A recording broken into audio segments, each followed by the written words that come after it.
লালমনিরহাটের পাটগ্রামে নিজের মেয়েকে ধর্ষণের চেষ্টার অভিযোগে এক ব্যক্তিকে গ্রেপ্তার করেছে পাটগ্রাম থানা পুলিশ। ঘটনাটি এলাকায় চাঞ্চল্য সৃষ্টি করেছে। স্থানীয় সূত্রে জানা যায়, দীর্ঘদিন ধরে অভিযুক্ত ব্যক্তি তার কন্যাকে বিভিন্নভাবে নির্যাতন করে আসছিল। সর্বশেষ ধর্ষণের চেষ্টাকালে ভুক্তভোগী বিষয়টি পরিবারের অন্য সদস্য ও প্রতিবেশীদের জানায়। পরে স্থানীয়রা তাকে আটক করে পুলিশের কাছে সোপর্দ করে। আমার স্বামী কবিরাজি নামে অনেক মেয়েদের জীবন নষ্ট করছে, অনেক মেয়েদেরকে অনেক ধর্ষণ করছে। আমি এগুলো নিয়ে অনেক বলছি, আমাকে মারে খুব, মারিয়ে একবার মারিয়ে মাথা ফাটাই 5-6টা সিলাই দিছি।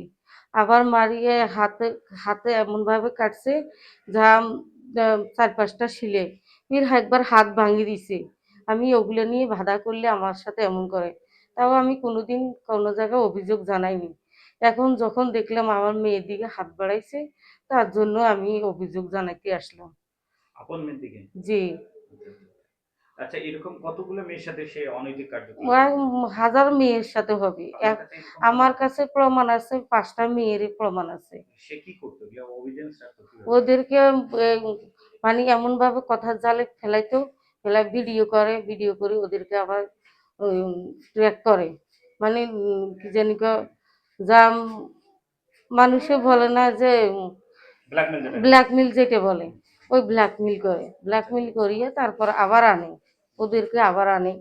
আনিয়ে আবার ওই ওই সমস্ত কথা। আচ্ছা, আজকে যে ওনার নিজের মেয়ের সাথে যে এই ঘটনাটা ঘটাইছে, আজকে ১ম না এর আগে এরকম ঘটনা ঘটেছে? এটা কিভাবে এরকম বুঝতে পারেন বা কিভাবে দেখলেন আপনারা? আমি এরকম আমার মেয়ে তো আমাকে কোনোদিন বলে নাই।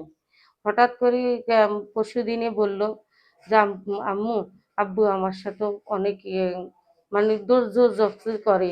তখন আমি বলি, হাত জোড় করি, অনুরোধ করি যে, বাবা, আমি তোমার মেয়ে, তুমি এমন করতেছো কেন আমার সাথে? তখন ওই কথা বললে তখন ছাড়ি দিয়ে চলে যাই। এই আচ্ছা, আপনি এই যে এর আগে মানে বিভিন্ন মেয়ের থেকে নিয়ে আসতো, আপনি প্রতিবাদ করেন নাই? বলছি, প্রতিবাদ করলে তো আমাকে অনেক মারধর করে। আমি বললে আমার কথা কেউ বিশ্বাস করে না। তখন আমিও কি করব? আমিও বাধ্যতামূলক, আমার কাছে তো প্রমাণ নাই। আর মেয়েরা তো আমাকে বলে, কিন্তু বললে তো ওরা আমার হাত পা ধরে, বলে যে আমরা এগুলা কি জানিকে এগুলা যদি আপনি কিছু বলেন তাহলে সিনক্রেট হবে। সিনক্রেট হলে আমাদের মান সম্মান নিয়ে ক্ষতি হবে। তা আমরা এগুলা কিছু, আপনি এগুলা নিয়ে কিছু বলেন না। আপনি খালি একটু সাবধান করে দেন। ওগুলো বলে। তখন আমি সাবধান করতে গেলে তো তখনই আমার মারধর করে। আপনি এখন কি চাচ্ছেন? আমি চাই সর্বোচ্চ যে শাস্তি দেওয়া লাগে, আমি ওই শাস্তি চাইতে চাই। যাতে আর কোনো মেয়ের জীবন, কোনো বাবার কাছে কোনো মেয়ে যেন দূষিত হবার না পায়। আর কোনো মেয়ে যাতে দূষিত করতেও না পারে। এটা এটা এটা আমার স্ত্রীর পুরোটা বানোয়াট। আর এটা আমি কখনোই করি নাই আর করার সম্ভাবনা স্যার। এটা আমার স্ত্রী বলছে, আর এটা আমার মেয়েটা যা শিখিয়ে দিছে এটা তাই বলছে। আমার এটা কিছু না।